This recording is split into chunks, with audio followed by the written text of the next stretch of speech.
I don't know what Jacksonville is doing, but I'll take James Robinson off your hands. Inside,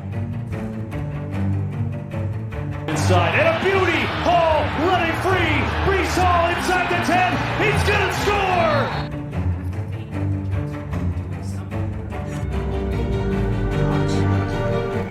What is going on, guys? Welcome back to Talking Jets with Tigo. My name is Tigo, and today we're going to be going over how Joe Douglas absolutely robbed Jacksonville of an excellent player. Who is James Robinson, and how does he fit for this team in the short term and in the long term, and what that means for the New York Jets' future? Guys, before we get into that, if you haven't hit the subscribe button, hit the subscribe button below. Also, while you're down there, hit the notification bell. I am starting to go live more randomly and spontaneously, so if you want to be a part of those live streams, it is a great time. I loved having them. We were live yesterday, right when we found out about, Elijah Vera Tucker being out for the year, and while it was kind of bad and it sucked, it was still good to be around other Jets fans and be able to have that conversation with people. So, there's that. If you haven't hit the like button, do that on the videos. It really helps us beat out the YouTube algorithm. But most importantly, guys, the comment section is going insane.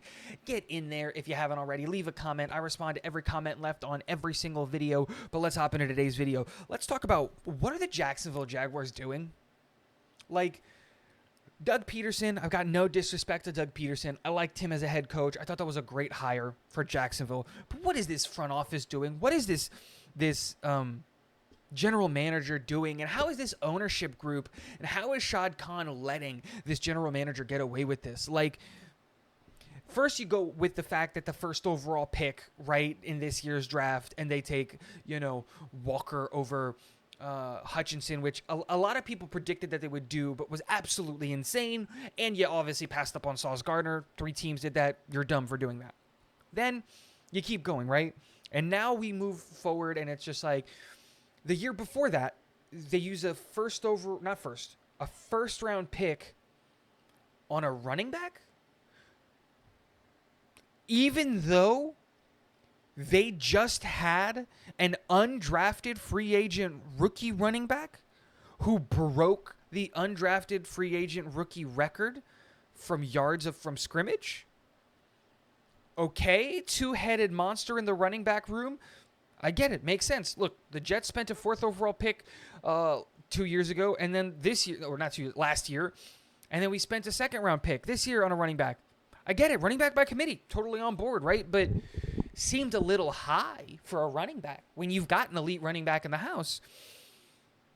And now they're limiting his snaps, and they're taking away his snaps, and they're stopping the usage of him.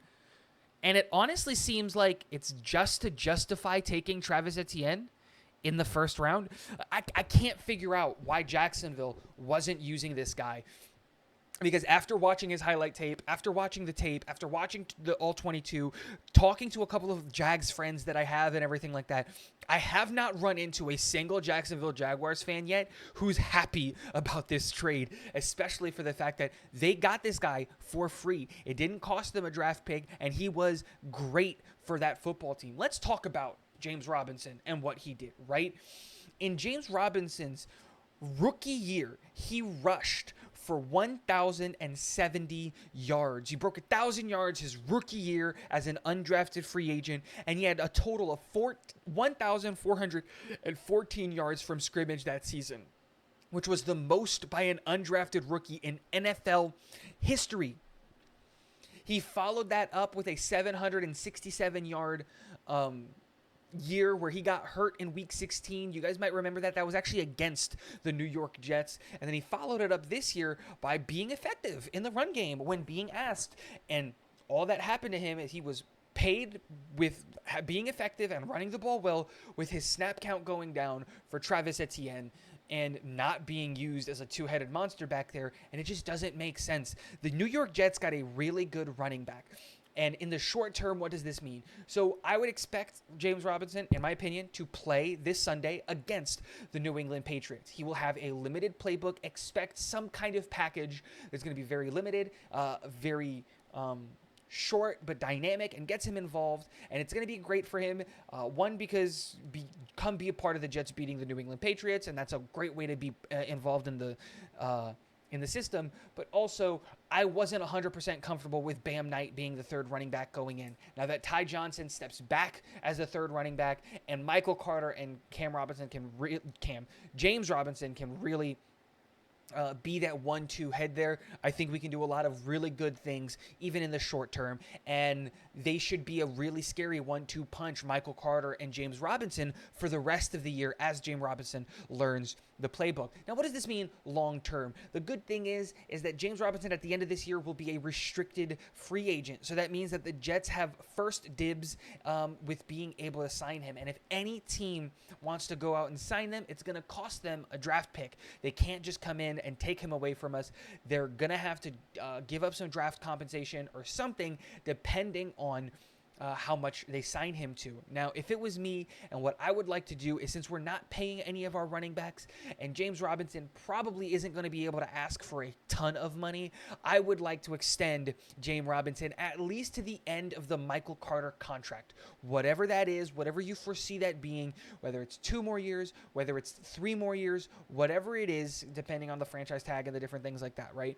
However much longer you expect Michael Carter to be here on a cheap deal, that is how long I would like to keep James Robinson. One, because injuries happen at the running back position.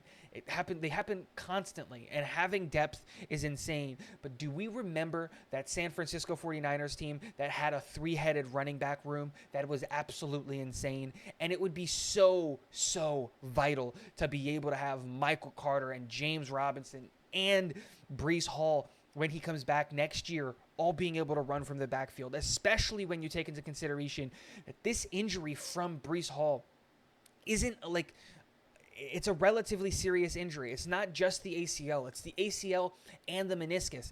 And the last person that we saw who had the same kind of compounded injury on the same knee was Saquon Barkley, and we saw what he looked like when he came back that first year. It wasn't great.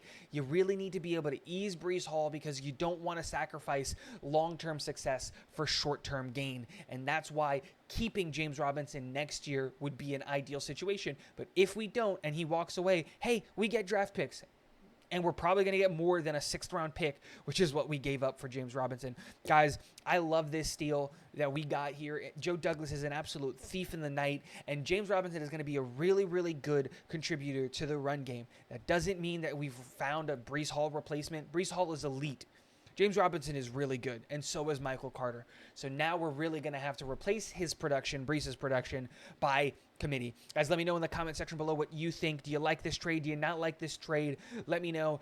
But most importantly, and last but not least, go Jets.